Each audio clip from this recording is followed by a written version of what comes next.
Hey everybody, it's PartyElite, and today we're taking a look at the all-new Darkest Dungeon 2. It just released in early access, building on, but also completely changing some of the ideas from the first game, where there's some familiar mechanics, some revamped mechanics, and some completely fresh mechanics that all come together while retaining the punishing, unforgiving core that is Darkest Dungeon. Thanks to the developer sending me a key, I've been able to dive into these changes and pull together a set of beginner's tips for you. As I spend more time with the game, you can expect more complex and in-depth guides and tips on the channel too, alongside some runs of my own. And if you'd be interested in those, let me know with a like and a comment down below, and don't hesitate to subscribe. But, as hope fades, there's little time to waste. Let us begin our perilous journey. Keep the fire going. The torch has always been a central element in Darkest Dungeon, art to sustain, flickering and waning, a symbol of fading hope. While the first game had significant benefits to the light dimming, in the second, you absolutely need to keep the fire alive. The further you let it dim, the worse your situation gets, and the better your enemies will have it. Sure, you get slight buffs when the light's low, but the increased threat level of enemies far outweighs the buffs, in my opinion, and the chance of worsening relations increases as the light dims as well. We'll touch a bit more on the relationship aspect in just a little bit, but for your first few runs especially, you'll probably want to keep the light alive as much as possible for as long as possible. At times, your characters might get status effects that mean they perform better under certain lighting conditions, or perhaps, more accurately put, they'll perform worse under certain lighting conditions. But I'm trying not to get too bogged down by specifics in today's video. Maybe we save that for later. Just keep an eye out for such status effects and see if you can't work with them, or around them, or take care of them otherwise. You can hover your mouse over the flame at any point in time to see its current state and what that means for your party. Keep a relatively constant check on the torch's level, and make decisions accordingly as you move through your travels. At times you'll have the chance to help or perhaps ignore the locals who are suffering under the spreading evil, and when this happens, each of your characters might have a different suggested approach, and sometimes your decision will come either at a cost or only with one benefit over another. In other words, you'll want to know what your current situation is so you can make the right call as to what you need most. Holding Alt down during these decision-making moments will show you exactly what you have to gain and lose, and keeping the torch lit should be a high priority. Try not to be too paranoid about it though, that you give up on other potential rewards during these encounters, but think ahead before you completely ignore or overindulge the torch. Keep in mind where you're headed to next on the map. Sometimes you'll want to have the torch as bright as possible because you know a boss battle is coming up, and at other times, you'll be okay with the torch dimming a bit because you know you're only likely to face lower tier enemies for the next little while, and you can take that disadvantage for the time. Ultimately though, you want to make sure that neither your flame nor your lives get snuffed out. Manage your loathing. Going out to battle demons and cultists brings out the worst in many, and loathing is a great representation of the toll the task is taking. If the fire is a representation of your party's hope, loathing is a representation of their unwillingness to go on. The higher your loathing is, the more challenging your engagements will get, and there is a very sharp spike in difficulty if both your torch is dim and your loathing is high. So you want to make sure to manage that loathing lest you find yourself in a situation where you can't light up your torch. Loathing, in fact, directly impacts the rate at which your torch dims. The higher your loathing, the faster it dims. It kind of goes with the metaphor as well. An unwillingness to battle through the horrors is likely to snuff out even the slightest glimmer of hope after all. The loathing goes up when you reach the inn, but as you clear encounters like layers, cultists, and resistance, you'll see loathing drop. So taking the easiest path is not always the best option. It'll make subsequent trips between inns harder, and eventually you'll find yourself barely able to keep the torch lit. Die to win. That's right folks, unlike the first game, Darkest Dungeon 2 is all about getting right back to the very beginning every time your party's wiped. With each complete wipe of your party, you'll accumulate hope based on the distance you managed to travel during the run, the number of regions you completed during your run, the number of shrine locations you visited, and the number of battles you won. Each of these contribute to the hope gain, and as you cross thresholds, your profile will rank up, unlocking more valuable items, traits, and even character classes. One thing that kind of bothers me is that I'm yet unable to find how to reset a profile rank. I'd love to be able to reset back to 0 at times, but alas, that seems not to be an option, unless I'm missing something. Either way, more normal people who don't loathe themselves will likely enjoy these benefits that add up over the course of multiple runs, and in fact, You might want to chase rapid leveling up for your first few runs. Maximizing the number of battles you participate in and chasing after shrines is a good way to go about gaining hope pretty quickly, and any region objectives that limit your ability to pursue these can be set aside and ignored. Sure, you won't get the reward for completing your objective for the region, but you're living for the future rewards that a future party will have, one that's more likely to make it to the mountain. Now, sometimes an encounter will leave your party dismembered. Not entirely slain, but, short a person or two. And if your party loses numbers over the course of its journey, you'll only be able to recruit a replacement at the next inn. But even then, you don't have an endless pool of randomly generated characters to swap in as you need. It's not like the first game where heroes kept showing up. Each run has a unique set of characters, one for each class, with more classes being unlocked as your profile levels up. You select 4 at the start of your run, and if one dies, that's it. That class is no longer available for the rest of the run. Now, if you have other classes unlocked, they might randomly appear at the next inn, and only then can you refill your ranks. If you don't have other classes unlocked, you're out of luck. Now, that doesn't mean you should just abandon your run when you start losing people. After all, the distance traveled is a huge part of what adds to your hope at the end of a run, and even if you don't fancy your chances in battle, you can at least get your steps in for a future party. All about positioning. If you're familiar with Darkest Dungeon, you'll be familiar with the importance of positioning. In combat, there are 4 slots on either side of the screen, each of these slots occupied by a combatant. On the left, yours; on the right, your enemies. Depending on the character class and abilities they have available to them, they'll be able to perform various actions when in combat based on where they're standing.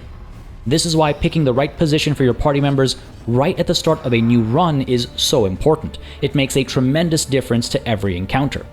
You can quickly check what position a character works best in by looking at their skills and observing the pips here.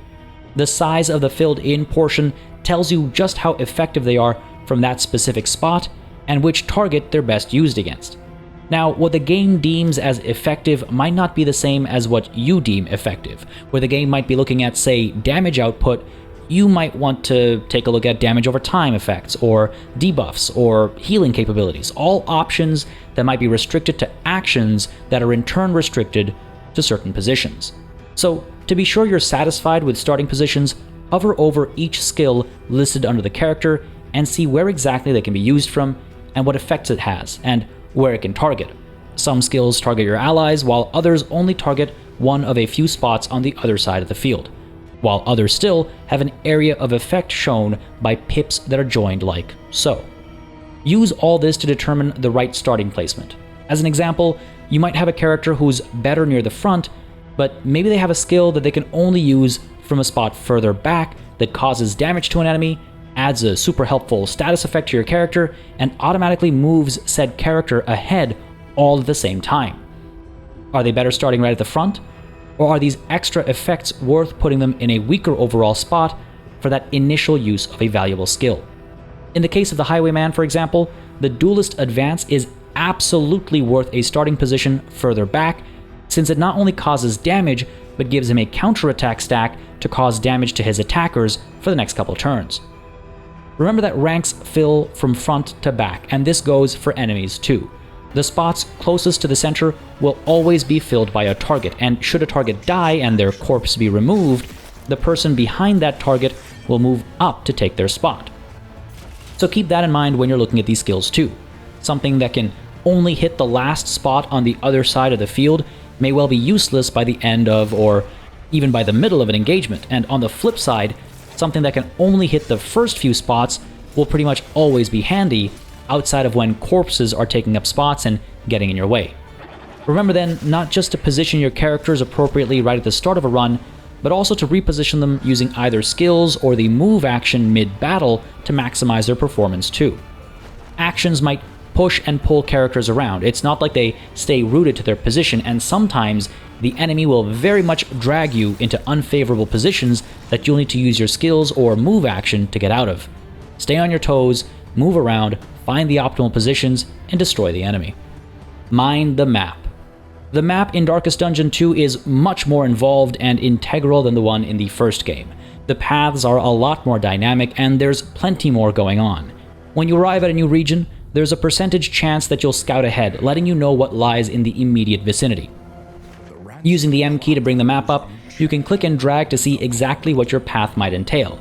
Sometimes, forks in the road will come back together shortly after splitting, and at other times, one path might divert for a few steps, costing you a few opportunities that you might not wish to miss.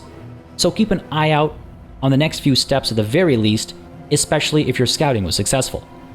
Whether you had said success or not though, you should try and find the closest watchtower.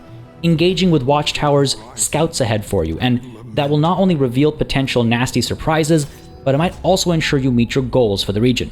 Sometimes your goals will involve only taking a limited number of a certain kind of engagement, and you want to make sure you don't waltz into an extra one by mistake, losing potential benefits.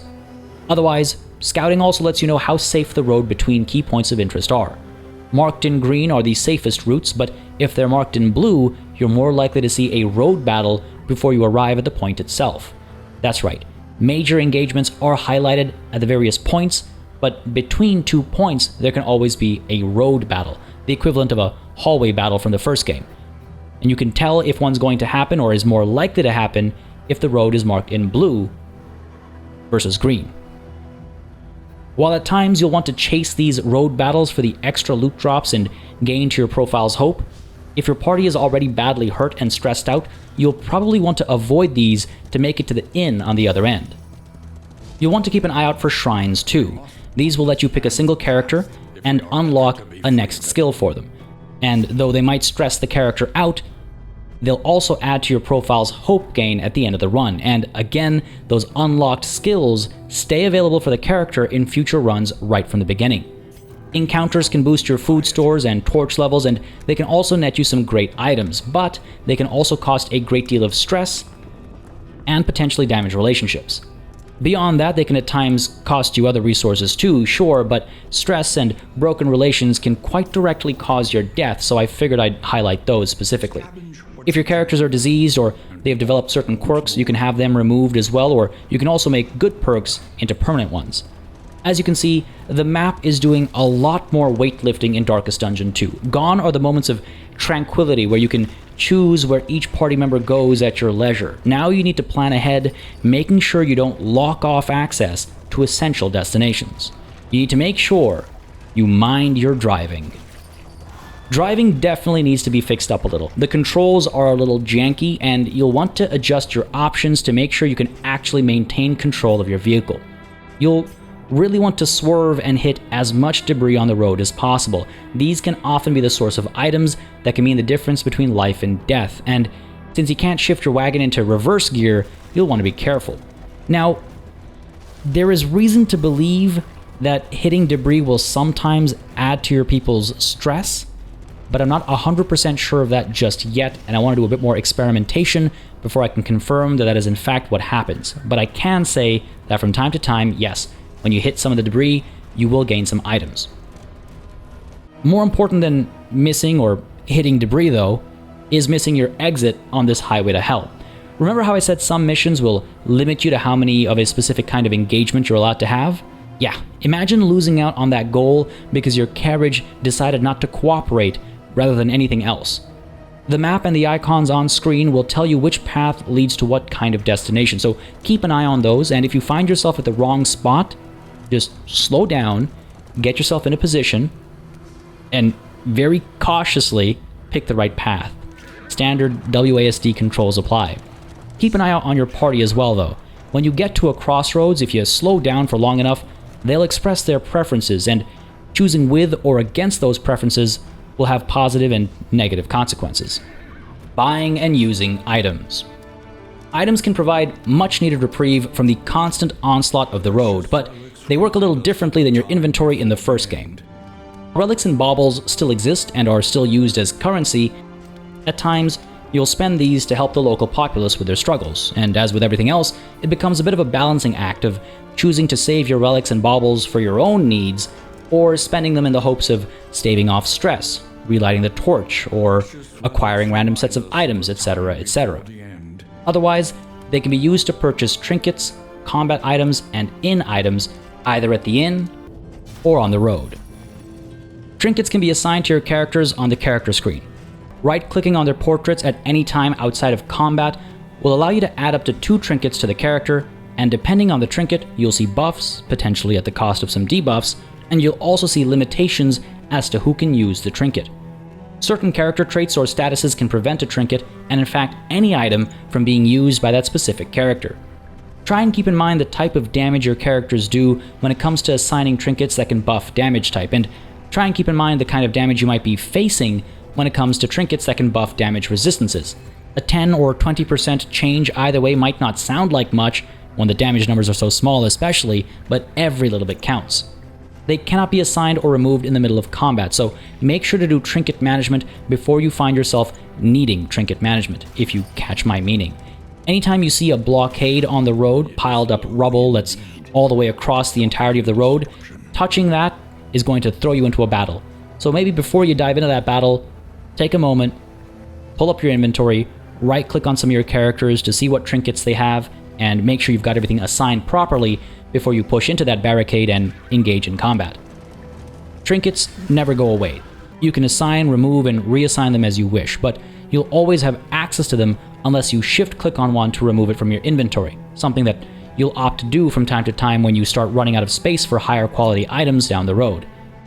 Combat items are different in a few ways. For one, they take up a slot in the Combat tab. 2, they are single-use only, unless you have multiple of the same item in a single stack, in which case you can use them as many times as you have them to use, of course, but once a combat item is used, it disappears from your inventory and from your character's combat item slot for good. So, a stack of 2 will permanently become a stack of 1 when 1 is used, and eventually a stack of none when the second one is used.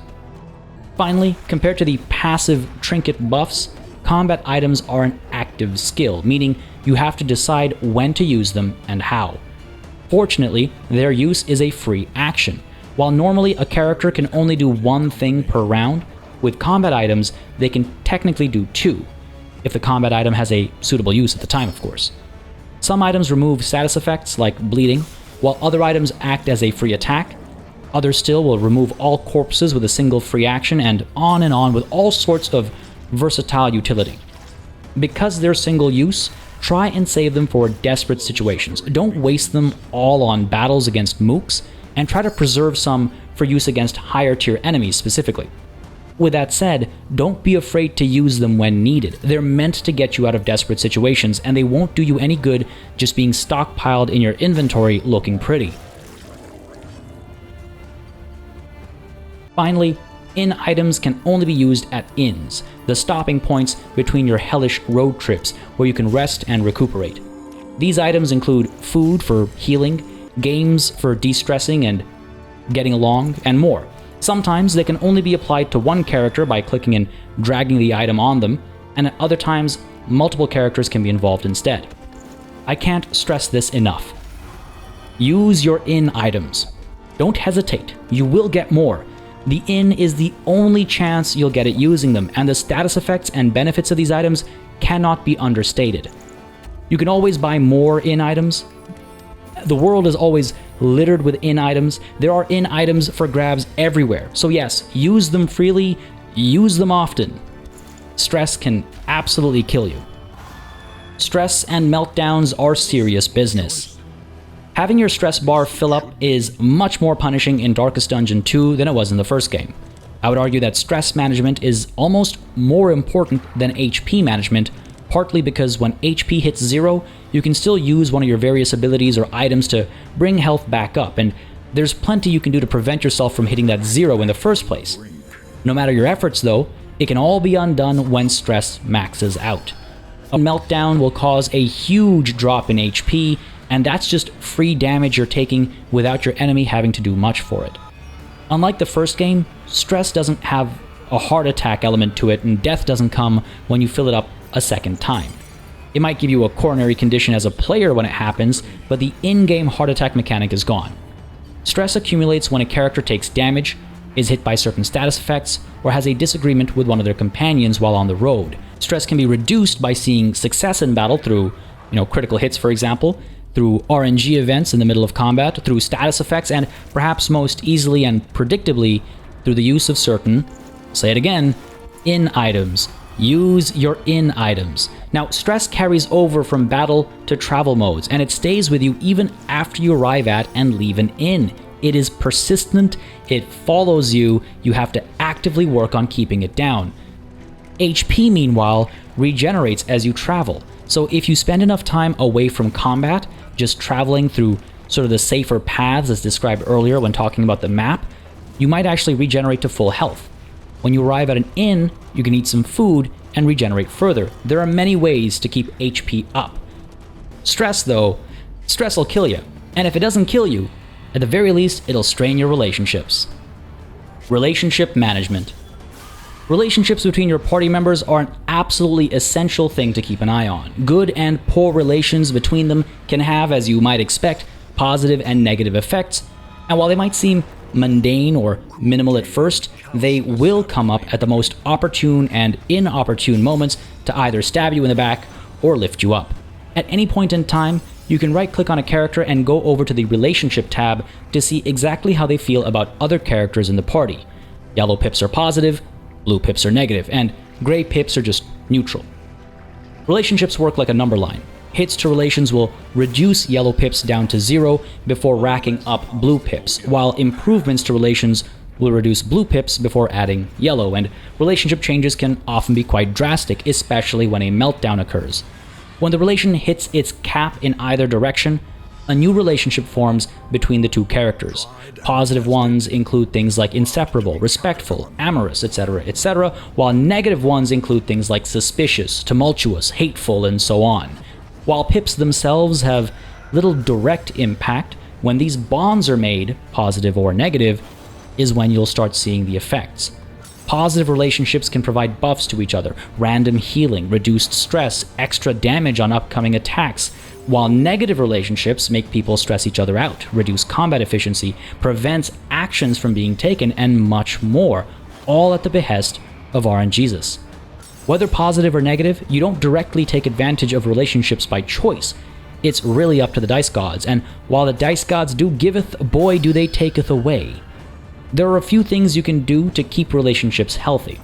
Letting the flame dim too much will hasten deteriorating relations during any of these, but making aligned decisions during encounters can strengthen bonds, shown with the golden highlight around characters, but be warned, they can damage bonds too, shown by a blue highlight around characters.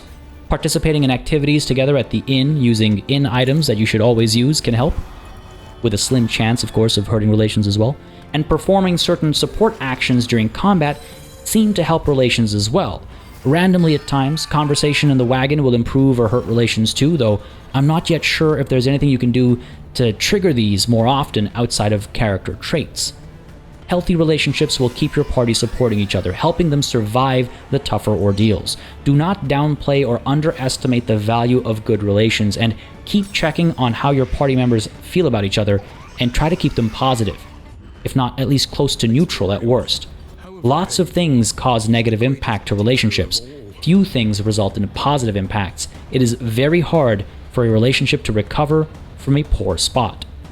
Dot over direct damage.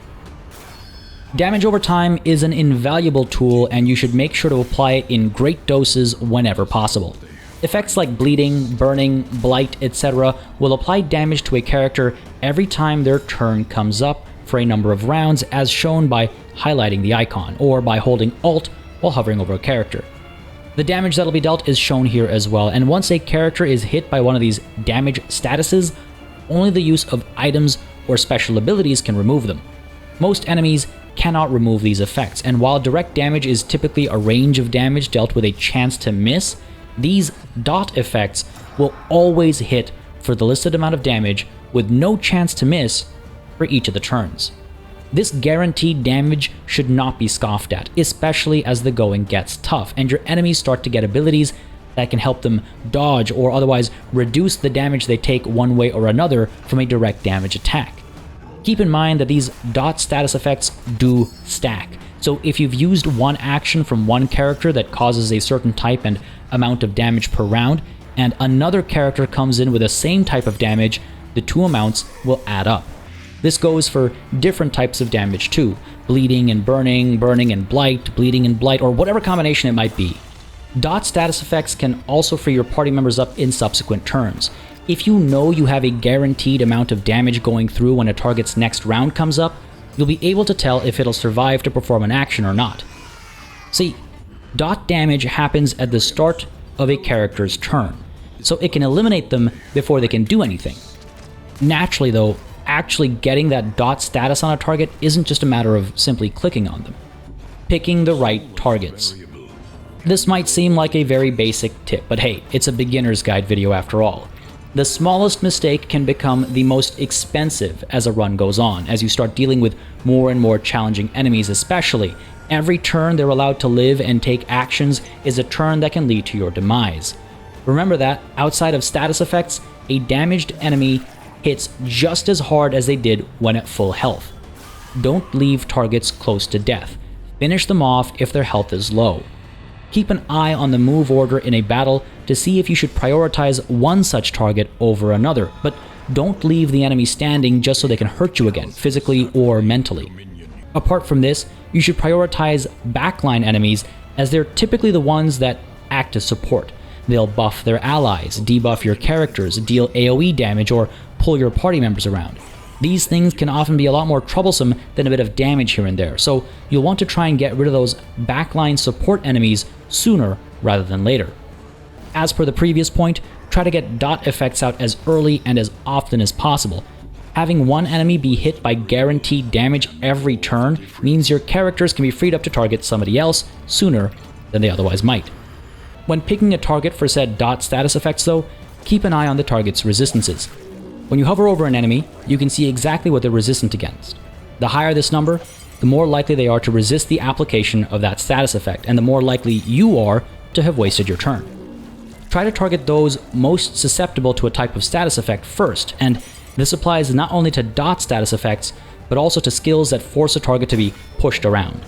Keep an eye out for other status effects that might reduce your efficiency. Some targets will have boosted dodges or better block chances, while at times your own characters will have their damage output reduced by status effects.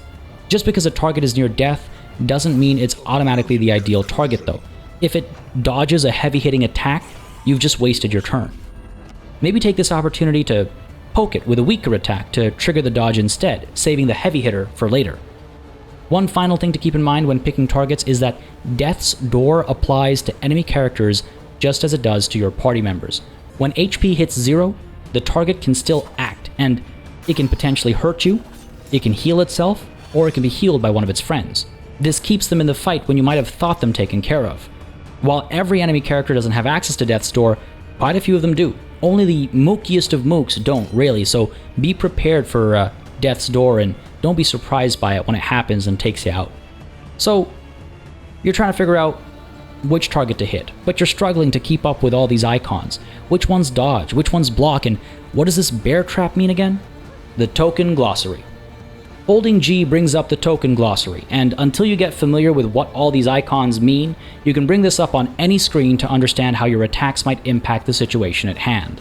This is a short tip, yes, but when you're first starting off, it's by far among the most useful ones. Knowledge is power. Knowledge is also half the battle. The other half you're very likely to lose, so at least win this half by pressing G and understanding what all this means. Understanding Mastery. Leveling your characters up in Darkest Dungeon 2 is a somewhat simple affair, though the progress of one character comes at the cost of others.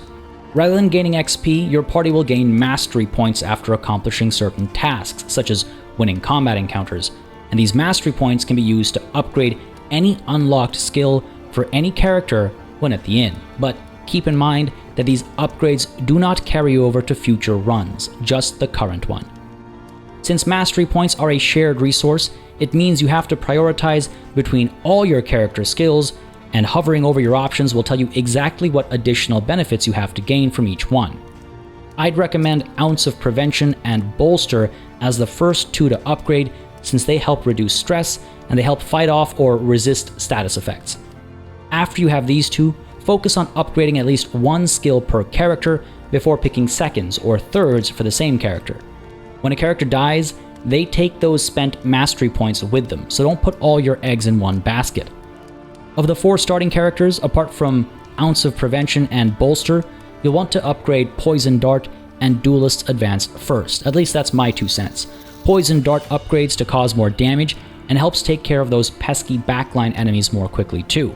Duelist's Advance, meanwhile, is amazing as a starting skill to begin with, but when upgraded, it can help your Highwayman dodge and counterattack more often.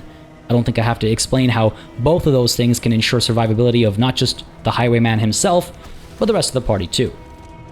There you have it. 13 tips to get you started on the right foot. I hope they help you see success in Darkest Dungeon 2, and if you have any thoughts of your own you'd like to share, feel free to do so in the comments down below. If you'd like to see more Darkest Dungeon 2 on the channel, there's definitely plans for it, so don't hesitate to subscribe for it and other strategy gaming content as well. As always, a massive thanks goes out to all of the channel members and patrons who've been supporting the channel on a monthly basis. Y'all keep us alive and running smoothly. And of course, a big old thanks goes out to each and every one of you for watching. Until next time, cheers.